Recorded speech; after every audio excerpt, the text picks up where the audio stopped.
आज की वीडियो में हम कर रहे हैं ट्रिग्नोमेट्री का पार्ट 10 और इसमें हम पढ़ेंगे कोटिपूरक कोण यानी कि कॉम्प्लीमेंट्री एंगल और समपूरक कोण यानी कि सप्लीमेंट्री एंगल के बारे में। तो देख लेते हैं कि कोटिपूरक कोण क्या होता है। ऐसे दो एंगल जिनको ऐड करने पे हमें 90 डिग्री मिले वो कोटिपूरक कोण होते हैं। यानी कि अगर आपको कोई एग्जाम्पल दे के भेजे कि आपको ये बताना है कि 60 डिग्री का कॉम्प्लीमेंट्री एंगल क्या है, तो 60 डिग्री में ऐसा क्या जोड़ें कि वो 90 बन जाए, तो 30 ऐड करना पड़ेगा।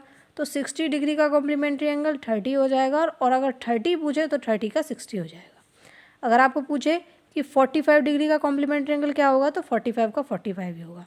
इसी तरीके से 89 डिग्री का पूछे तो उसका 1 डिग्री हो जाएगा।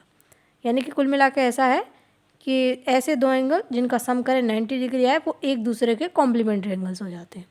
दूसरा संपूरक क्या होता है, यहाँ पर हमें ऐसे दो कोण लेने हैं जिनका सम करने पर 180 है, क्योंकि हम जानते हैं कि संपूरक कोण 180 डिग्री के बराबर होता है। तो ऐसे दो कोण जिनको ऐड करने पे 180 डिग्री आए वो एक दूसरे के संपूरक कोण होते हैं। जैसे अगर आपको पूछे कि 170 डिग्री दिया हुआ है, इसका संपूरक कोण क्या होगा, तो इसका संपूरक कोण 70 होगा और उल्टा पूछे तो यानी कि 70 का पूछे तो 70 का 110 हो जाएगा। इसी तरीके से पूछे कि 120 डिग्री का संपूरक एंगल क्या होगा तो वो 60 हो जाएगा और 60 का पूछे तो 120 हो जाएगा। अब इनका इस्तेमाल जो होता है वो साइन कॉस के वो ऐसे एंगल्स दे देता है कि उनकी वैल्यू ना तो हम निकाल पाते हैं ना हमें याद होती है, तो इस तरीके की वैल्यू लग जाती है। जैसे आपको बोले जैसे 89 डिग्री और 1 डिग्री दे दे तो ना तो हमें 89 डिग्री की पता है ना 1 डिग्री पता है, तो इस तरीके से क्वेश्चन फ्रेम करता है कि वो कैंसिल आउट हो जाते हैं। तो सबसे पहले देख लेते हैं। हम जानते हैं साइन 90 माइनस थीटा क्या होता है, कॉस थीटा के इक्वल होता है।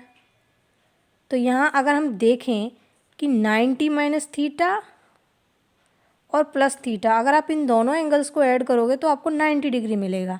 तो हमें यहाँ से ये चीज़ मिली कि ये थीटा और 90 माइनस थीटा जो है वो एक दूसरे के कॉम्प्लीमेंट्री एंगल हो गए, कोटिपूरक कोण हो गए एक दूसरे के।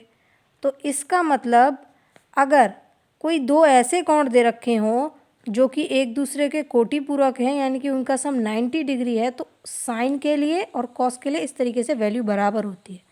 यानी अगर साइन 30 दे आपको तो साइन 30 का कॉम्प्लीमेंट्री एंगल 60 हो जाएगा, तो इसके लिए कॉस 60 की वैल्यू इसके बराबर होगी। अब ये तो 30 और 60 की वैल्यू हमें पता रहती है, लेकिन अगर आपको दे कि साइन 29 डिग्री है तो साइन 29 डिग्री को हम किसके इक्वल लिख सकते हैं, कॉस 61 डिग्री के। ये कैसे इस्तेमाल में आता है, जैसे आपको ये लिख के भेज देता कि cos 61 degree upon sine 29 degree plus के साइन 38 डिग्री अपॉन में कॉस 62 डिग्री माइनस का 2।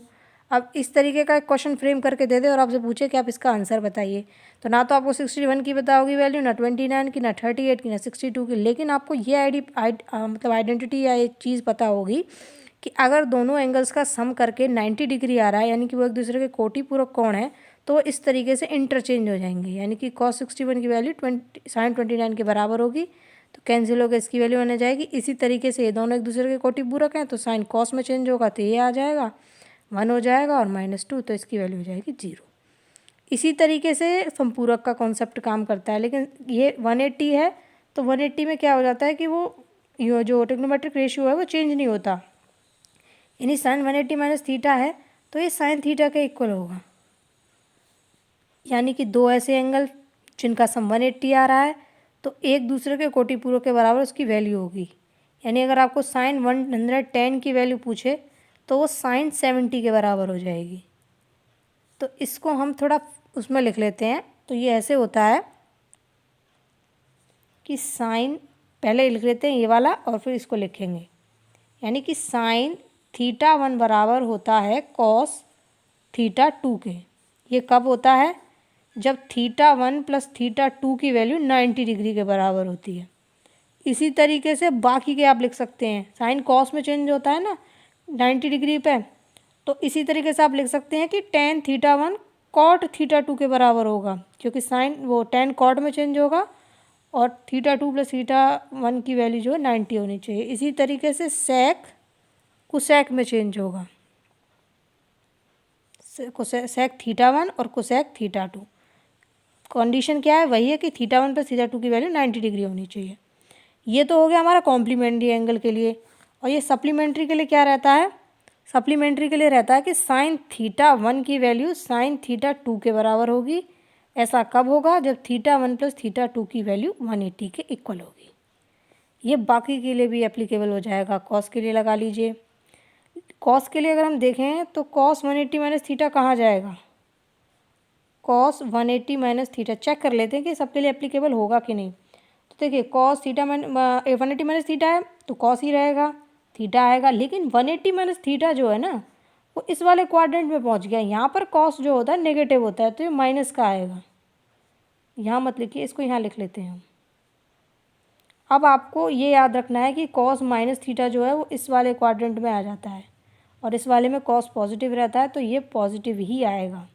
यानी कि हम इसको भी लिख सकते हैं थीटा, यानी कॉस थीटा 1 बराबर होंगे कॉस थीटा 2 के। कब? जब थीटा 1 प्लस थीटा 2 की वैल्यू 180 के इक्वल होगी। इसी तरीके से आप बाकी की जो 4 ट्रिग्नोमेट्रिक रेशियो बचे उनके लिए भी इसको निकाल के चेक करिए कि ऐसा होता है या नहीं। तब तक मिलते हैं आपसे अगली वीडियो में। आप इनकी क्वेश्चंस की भी प्रैक्टिस कीजिएगा। Thank you.